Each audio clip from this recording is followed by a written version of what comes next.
Hey, it's John. Welcome back to my channel, and today I've got a little video for you about train spotting in the capital city of Mongolia, which as you can see is Ulaanbaatar. Now that blue building in the background is the Blue Sky Hotel, and here's a shot from that hotel looking out towards the railway corridor south of downtown. As you can see, the traffic in Ulaanbaatar is awful.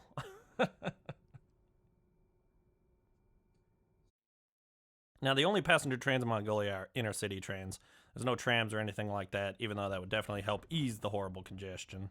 The closest thing they have are trolley buses. So here we are standing on the Peace Bridge. It's one of the main north-south streets in downtown. As you can see, most of the railway is single track, although it is signaled. Railways in Mongolia were built fairly recently compared to the rest of the world.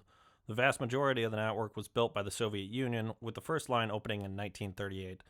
This segment was only 27 miles or 43 kilometers long and connected Ulaanbaatar with coal mines in Nalach to the southeast. This line still exists as a short spur off the main Trans-Mongolian railway that took over the alignment at Hongor. The second line to be built opened in 1939 and connected Borzia on the Trans-Siberian Railway with Chaibalsalan. Construction of the main Trans-Mongolian Railway between the Trans-Siberian Railway at Ulan-Ude and the Chinese border at Jining began in 1947 and was finally completed in 1955.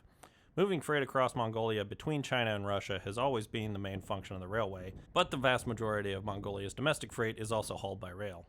This corridor has become even more important in the last decade as direct rail service from China to Europe has increased because the transit time of approximately 18 days is roughly half the journey time by boat.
The train here consists mainly of ZIH containers.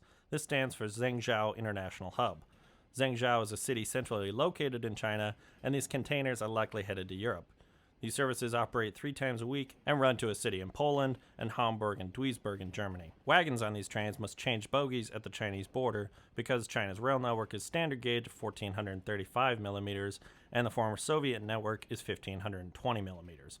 Before entering Europe, the containers are transloaded onto standard gauge wagons.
And as you can see off the right, that is a little commuter station. Doesn't look like much, but I believe that passenger trains do stop there at rush hour. Just because traffic is so bad, even a few blocks away from the main station, you can save a bunch of time getting downtown.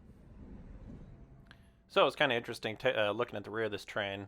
There was no rear end device or marking or anything that I could tell like you see on other rail networks. And you can see right there, that is a little heritage equipment park that we will take a look at in a few seconds. And here is that park. So most of Mongolia's rolling stock was manufactured by Russia and the Soviet Union. At least one of these locomotives was manufactured by American Locomotive Company in Schenectady, New York.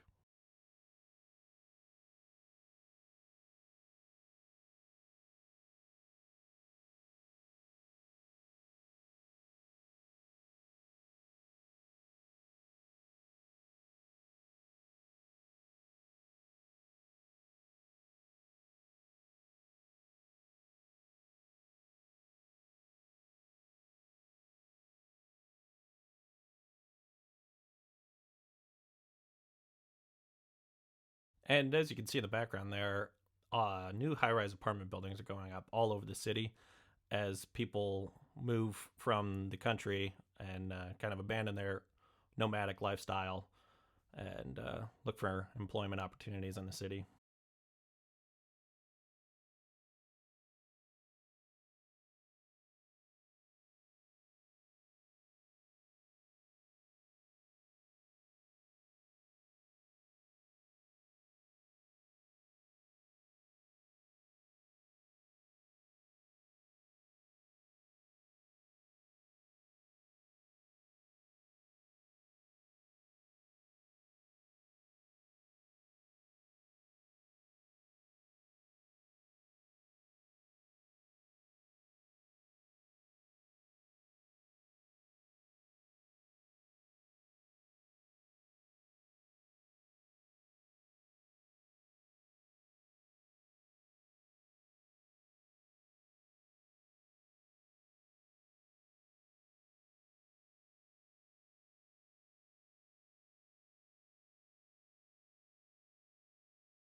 So this little railway park is located right outside the depot here, and obviously that's a former entrance. But the depot stretches pretty much all the way down towards the main railway station.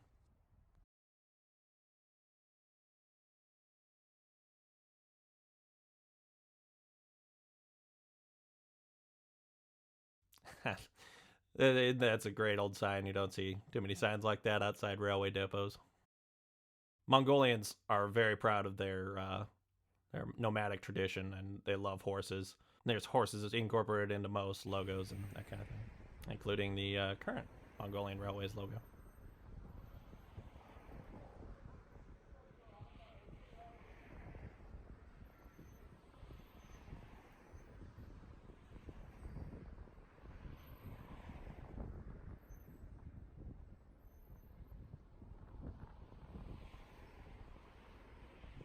So this is just west of where we were, and here we are taking a look at the depot from the west side. You can see just in the background there, that's the Peace Bridge where we were at before. This is traditional Mongolian gear. So here we are at the main railway station. And as you can see, this plaque commemorates a large Japanese investment in the Mongolian rail network. And you see a lot of plaques like that around the country, different countries donating to help out Mongolia's economic development.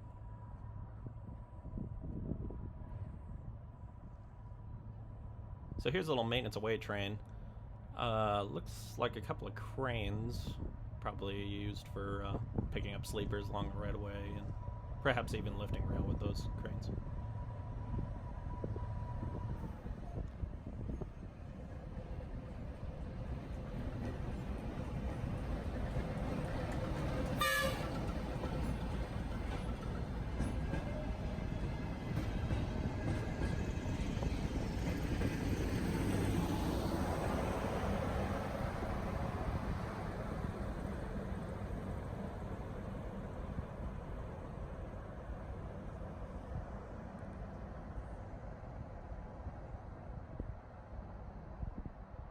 And that passenger train in the background, that is going to depart here before too long.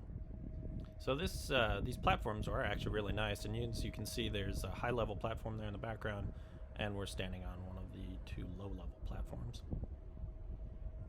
So here's another wonderful old steam locomotive that was dedicated here in 2014.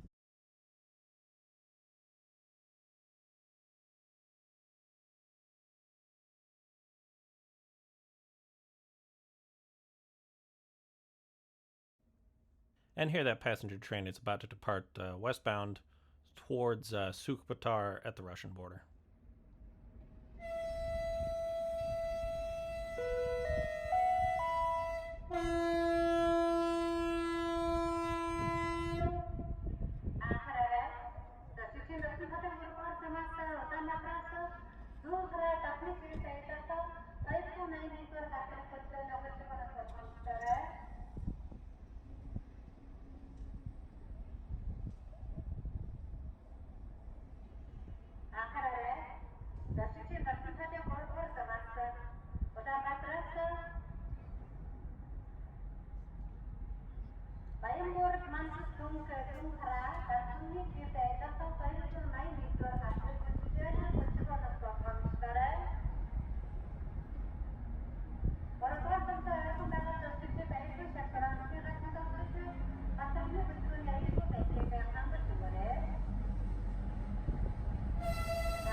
Now, even though these coaches look kind of old, I'm sure they're actually probably pretty nice inside.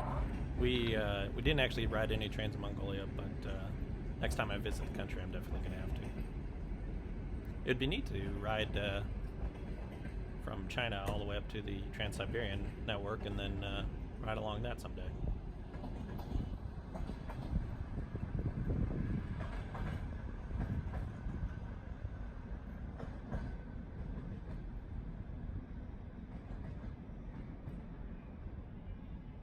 Riding off into the sunset.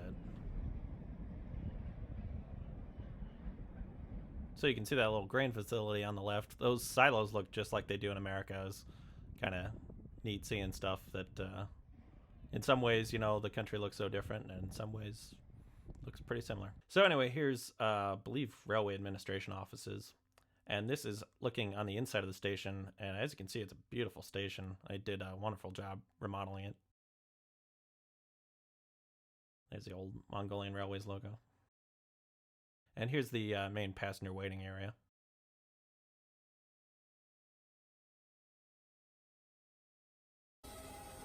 So I was just stepping outside and I was able to catch another freight. This one's headed eastbound with containers probably coming back from Europe. These are more traditional international containers that you see here in America. I wonder if they have the same kind of problem we have in America, where it's cost prohibitive to ship empty containers back to China. So it's actually cheaper to manufacture new containers than to ship empty ones back, and that's why there's so many excess containers sitting around that people use to turn into houses and that kind of thing.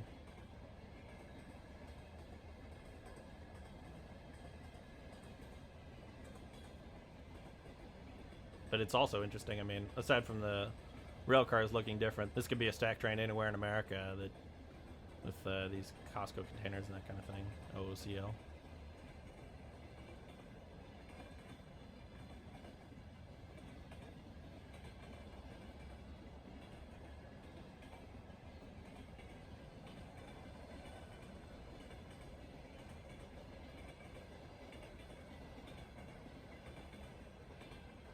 And that little platform on the end, it almost looks like a brake van. I wonder what the significance of that is.